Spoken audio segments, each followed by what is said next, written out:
Welcome to the Principal Podcast, where we talk about how the best professional services firms grow.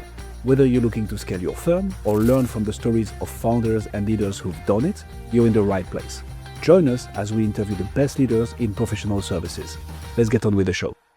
Well, good afternoon, everyone. We have a real treat today. We're interviewing Jeremy Sturt, who is the founder of Just Add Water, a leadership and culture consultancy based in London.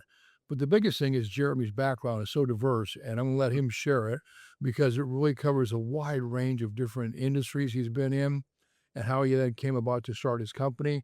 He'll share with us. And I think it's a story that you'll all find very fascinating on how to really improve how your productivity of a company can improve through different methods than traditional methods that we think about all the time. So Jeremy, share with us, how did you get involved in starting Just Add Water, and tell us about your background? Well, thank you, Dennis, and thank you for having me on the podcast. Delighted to be here. Um, my background. So I started life in theatre. I was a stage manager in the West End in London, here in London. I was Very always, famous. I wasn't famous, but I met a lot of famous people. But so I studied here. And I was passionate about musicals when I was a kid. I had two passions: rugby union, and musicals. Okay. Sort of slightly diverse, but Yeah, really. yeah, really a bit different. But my mother sort of injected in me a love of Gene Kelly musicals. So I grew up on that. I grew up on dance and really enjoyed it. But I recognized very early on that I was pretty poor at treading the boards, as it were. So but I still love the business of theatre. So I turned to stage management. Got into the West End quite young, and it was the 80s. It was a great time to be in London's West End. Andrew Lloyd Webber, Cameron Mackintosh, Tim Rice. There was some great writing of British musicals going on, um, and we sort of quickly decided that I also wanted to get to Broadway. So I got to Broadway on a show, which at the time was one of the most significant flops of musicals on Broadway history, which is known as Carrie the Musical. Um, is based on the book by Stephen King, written by the guys who wrote Fame. So there was some really good pedigree behind it, but it was, for a lot of reasons, it didn't last that long. But it got me to Broadway, which was a big learning for me, a massive learning. So background, all theatre, and then over time, sort of moved in production and producing. And it was at that time that I got a call saying from a mutual friend invited me to sort of meet a company at the time, a consulting company known as McKinsey, and I hadn't a clue who they were. No idea who this company was, but they wanted to do something a little bit different with their partner group. They wanted to actually challenge thinking and explore how you could use different forms of art to actually disrupt patterns of behavior and patterns of thinking within individuals. So we took them on a journey to build and create their own opera. And in the in the grounds of the Algarve in Portugal, we built an amphitheatre for them. We took 400 people at a time, and from day one to day three, we took them on a journey to actually build, create, direct, sing, dance, and be and tell the story in their own opera. And they loved it. They loved it so much that our client said, "Look, you need to set up a business, bringing the creative arts into business." And so we did. So we challenged ourselves to do that. And 30 odd years later, here I am running the business, bringing the creative arts into business. I think it's an amazing story. And I can share one time I was fortunate enough to be over in London and went to go see Miss Saigon. When I believe it was Jonathan, forget his last Jonathan, name, Jonathan Price. Price. Jonathan Price. Yeah. Amazing, amazing Yeah. show, a great production. Yeah. I'll never forget it. It was one of the best things I've ever seen in my life. But I enjoy theater, but not as much at the level that you do. I enjoy it as a viewer, not as a participant. But the one thing that I can say is what you're doing is very unique. Yeah. So the companies had you come in and work with their people, and they told their story of what their business was, their challenges, or What were they sharing in this event you were doing? Well, it really varies per client. I mean, I think it's the beauty of theatre and the beauty of the arts is that the use of metaphor, in my opinion, is that we we get the opportunity to explore real life challenges and dimensions of work which we wouldn't have the opportunity to do so through tales, through whether they're stories, whether they're simple retelling of what's going on, but also at the same time, the human mind is so wonderfully diverse and complex that we're able to just place on top of it all these pictures and these sort of allegorical tales, really, if you like, that really allow us to explore what's going on for us in the real world. And theatre does that. And by taking sort of those elements of the arts, play, which I think is really important. Play is fundamental because if we don't play, we don't create anything new. And story, because if we don't have a story, particularly for leaders, no one's going to follow you. Story creates aspiration and purpose. Um, and they're two base pillars for the arts and for theatre as much as anything, but they're also extremely important for business. Um, and so we are very privileged that organizations allow us to sort of wander into their businesses and explore with them what the possibility is for them. So the idea being that we often take them on a journey of discovery. The discovery may be all about a new strategy, a new product, a new idea, or it may be really simply about reorganizing their structures and their way of being in order to actually get rid of barriers or accelerate momentum in terms of what they actually want to do. So the the requests are often quite diverse, Dennis. I mean, in many ways. Uh, but but often predominantly more often than not, it's about how can we shift mindsets and behaviors in order to actually either accelerate growth or transform us as an organization to be better or to do something better. I like that. I mean, and the fact that you guys have that forum to be able to provide it for people, clients who are seeking to kind of Mm. step out of the box. They're not looking for traditional methods. They're looking for something that maybe have an impact in a different approach. And so when you look at the companies you work with, what problems do you feel you guys solve to the best of your ability? Some key problems, and why is that important to you, Jeremy? Okay, it's a good question. I'll start with the second one, if I may. It's Certainly. why is it important? I mean, I love people. I've sort of worked that out for myself after so many years of in this business. That I genuinely enjoy meeting new people. I'm quite curious. I love to have an open conversation. So I genuinely engage, and I think that is really quite critical for our work. Is that you've got to love people. You've got to enjoy the complexity, but also the simplicity of people, and explore with them what getting the best out of them in many ways. I think it's a really important thing for me, and I discovered that over my time in doing the work that I've done. In terms of what we're asked in terms of what we're asked to do, I mean, it really does vary. I mean, reorganizing at the minute, what's quite a trend is that organizations are realizing that they need to integrate functions or silos or elements of their business which have worked in silo for quite some time. They really need to integrate them far quicker, and a lot of that is due to the changing nature of technology, and AI is accelerating that behavior as well. And also, there is an understanding that how do I, as a leader, how do I build my own capabilities about leading both humans and agents at the same time? Um, that's a brand new area on which we're exploring with clients, which is really quite challenging. You know, retaining the human-centric nature of leadership whilst managing a workforce which is both human and agent. Yeah. That's challenging. Yeah, it is definitely unique, that's for sure. So when you look at your clients that you guys like to work with, what would you define as your ICP, your ideal client profile? Give me an idea what that looks like. smart. Um, uh, I like to work with smart, agile, quick, in many ways, people. We tend to work with a lot of organizations often in quite challenging fields. The energy sector is quite big for us, Okay. and working also in areas where there's a lot of manufacturing.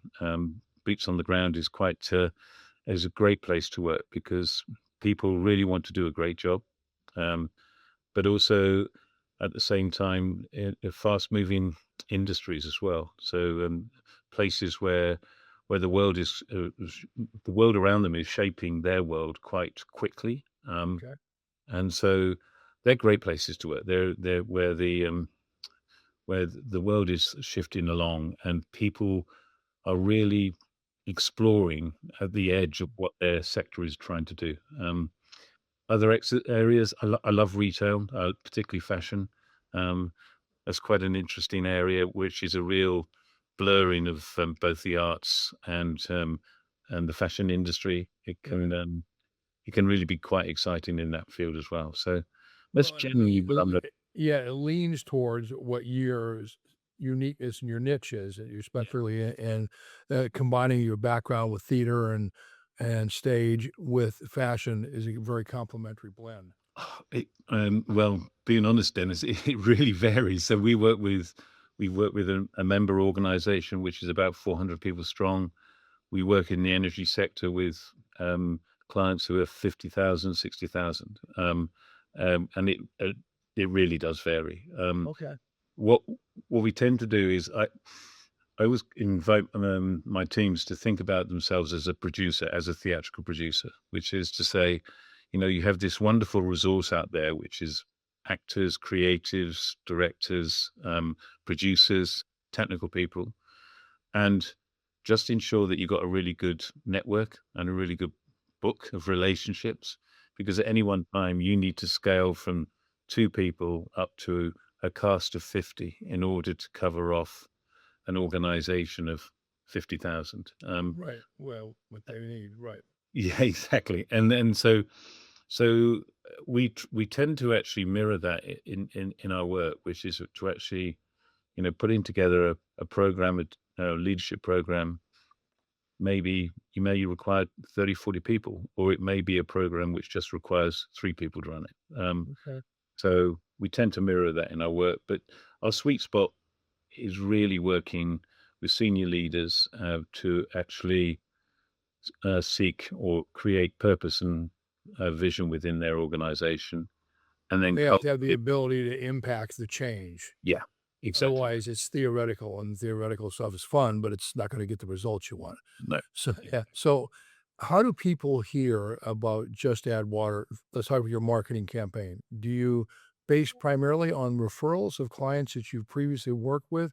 They may have left, gone to another company, and they say, "Hey, we want to bring Jeremy and his crew in."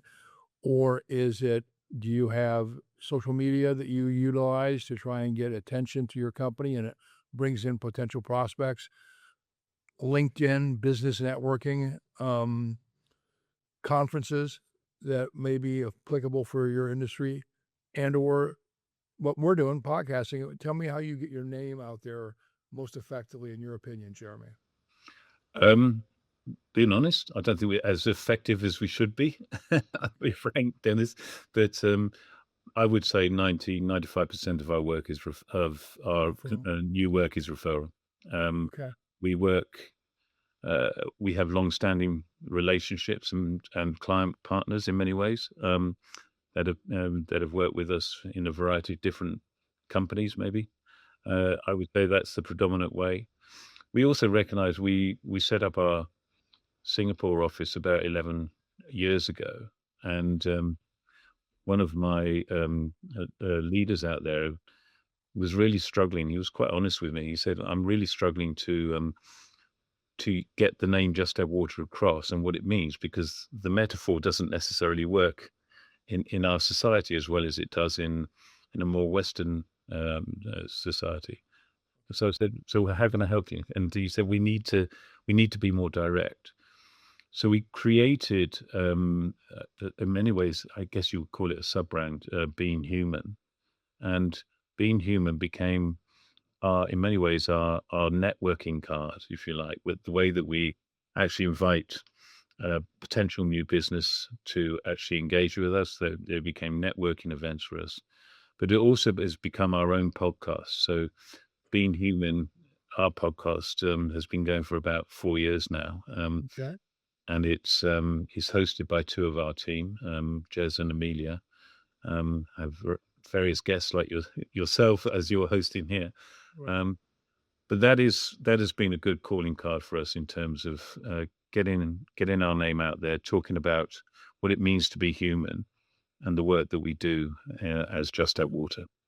Interesting. I like that. So when you think about point your selling cycle, someone finds out, whether it be through a past client or a podcast, whatever it may be, and they reach out to you from point of contact to beginning a contract. What's your selling cycle kind of like? Um, what's it like? Well, generally, let me try and describe one, if I may. Uh, what we generally do is we will have a series of first meetings with the potential client. Very often, we're brought in by a member of the C-suite, but not necessarily by the CEO. We would always seek to have at least 3 or 4 conversations in that period. And that period, depending on the need, which has been Right. identified by the client. Immediacy of need or whatever it may be, right? Exactly. So if the immediacy is like 6 weeks away, then we'll hurry up the cycle and try to get in some one-on-one meetings quite quickly. The intention of that obviously is to build trust, is to build rapport, and to ensure that they feel that there's a chemistry there that they can work with us. Um, in that period, we are also working on building out a proposed way of working, what we perceive as desired outcomes, objectives for the work. And then we will start to, if the proposal is accepted, if we're agreed on the way forward, we'd start straight away.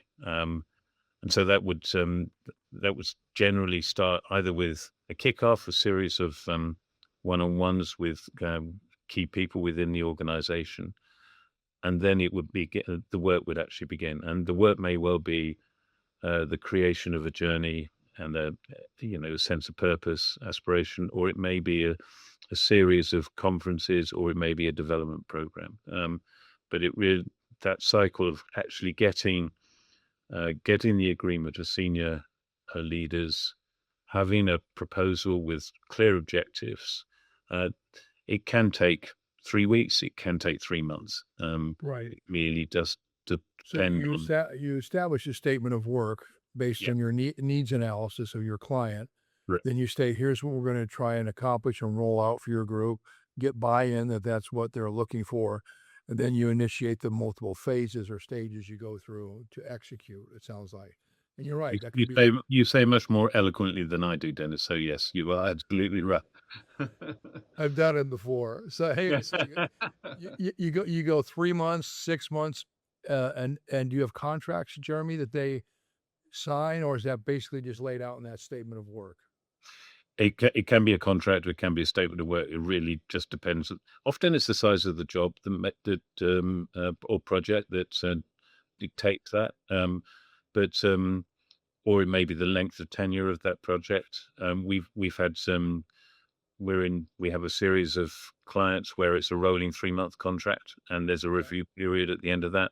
Um, they're they're quite that generally is where we're doing it. We're undertaking advising work with the client, or it may be for a particular event or program, Okay. and that will probably have a fixed term on it in many ways.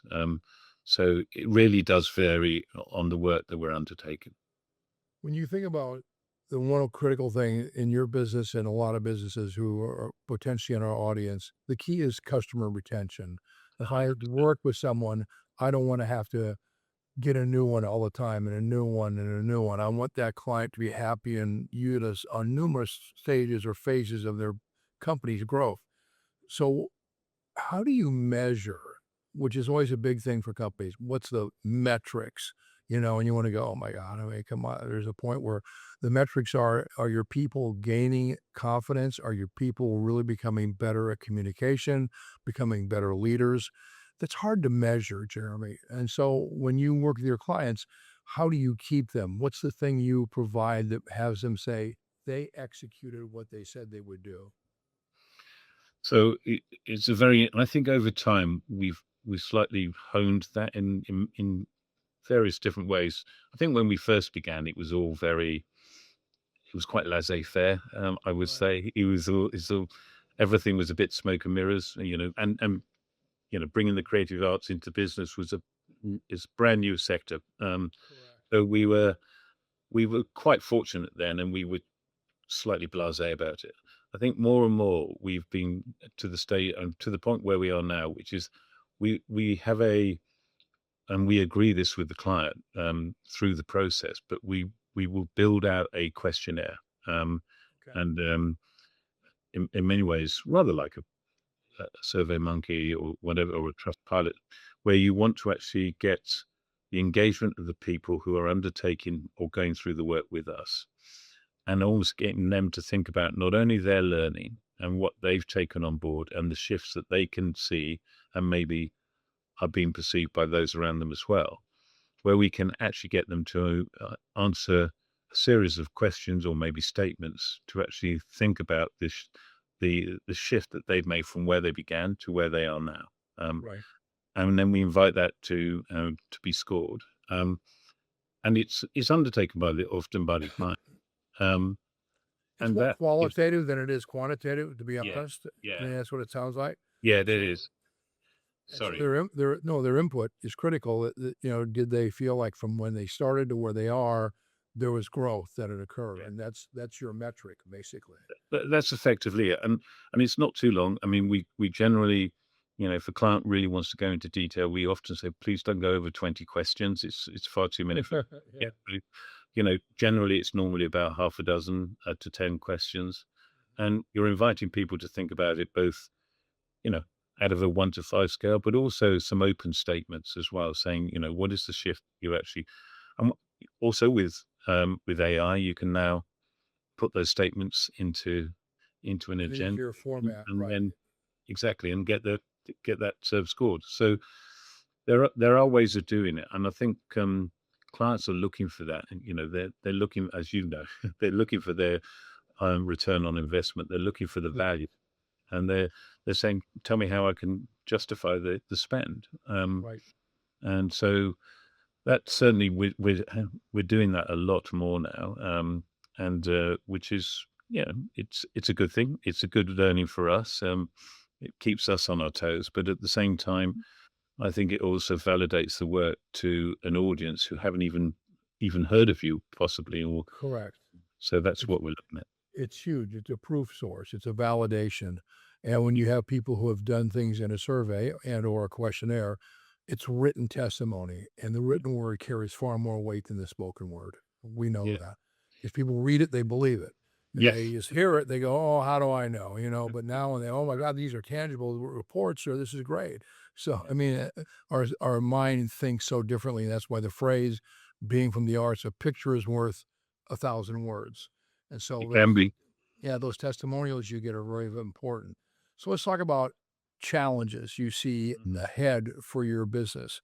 When you look at the biggest challenges for Just Add Water going forward, what are they in your opinion from a business point of view?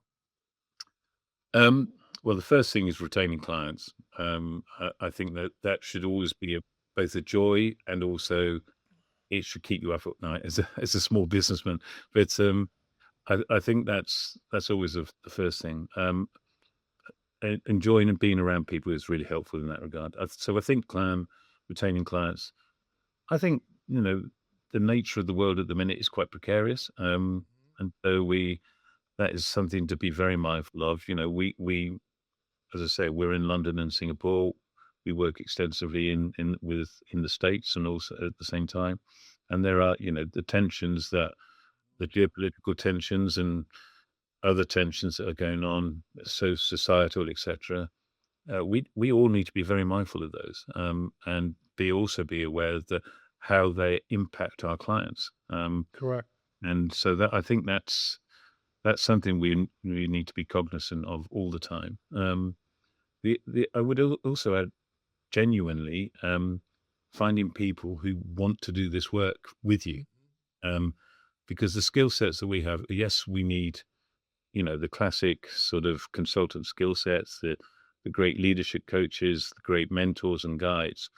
But we also need facilitators with core, creative skills, which are honed through the arts. And so that mix is really quite important for our That's business. unique. That's It is. unique, and Yeah. that's not something you can easily replicate. I mean, 'cause No. when you think about what you guys do, it's a blend of, oh, how do I say it properly? The creative delivery Yep. of what you have uncovered using that historical style of performance and art and the way you deliver, but with also the business savvy to say, here are the principles that we've executed on. We're going to, by your statement of objectives, we're going to go through that management wide objectives, MBO, and I've got to do that part, but I've got to do it with a little bit of unique delivery. Yeah. That's not an easily combinable skill, and I get that, and I think Yeah. it's a credit to you that you've had your growth that you have, because personnel would be one of your biggest challenges, finding people It is. who can do what you do. All Yeah. right, now let's talk about opportunities. So where do you see Okay. your biggest opportunities going forward for Just Add Water? Um, so I genuinely think that the significant technological, change that we are in the middle of right now is a significant opportunity.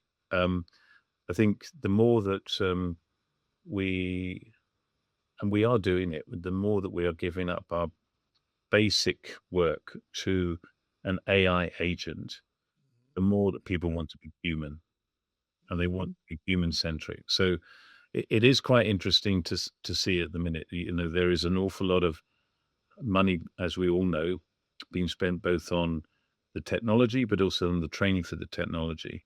But what people are not realizing is actually the importance of the human and ethical and societal skills that are required in order to actually work with this technology and to also build the relationships now that are really important for your business to survive or your business to thrive.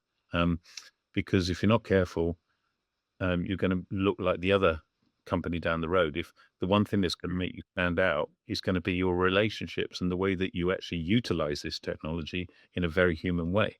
So I think that is really an opportunity for consultancies like ourselves to actually bring that humanity into the workplace in a way which actually makes use of this technology, not uses the technology to get rid of humanity. Right. You know, it's ironic, Jeremy. I've had discussions for the last 3-4 months, and AI obviously is a prevalent issue on Yeah. everyone's horizon. They see it and they know it's coming, or they're in it, and they're going, "How do I not let that consume me?" Yeah.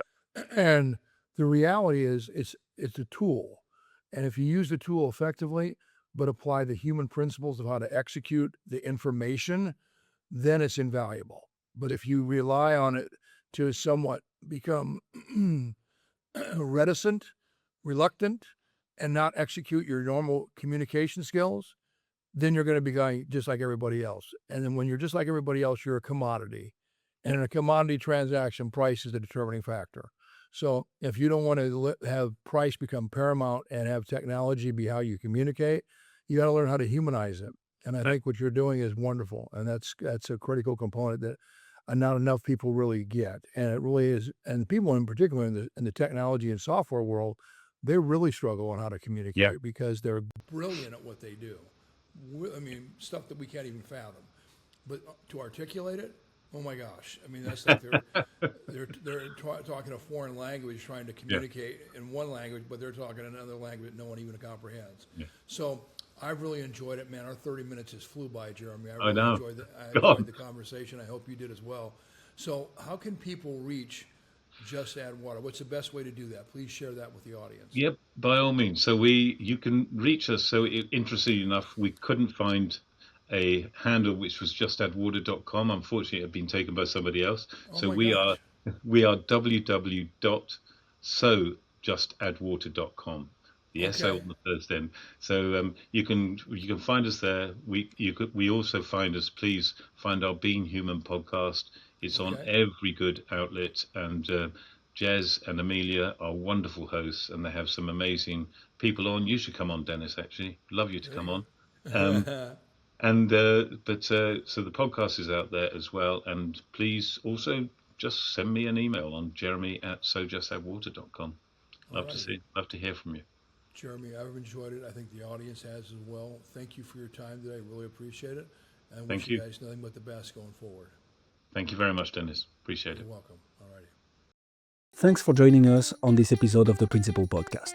We hope you've learned valuable lessons and strategies to grow your firm and take your business to the next level. Make sure to subscribe and leave us a review wherever you're listening to this show so you never miss an episode. To apply and be a guest on the show, click the link in the description. See you next time.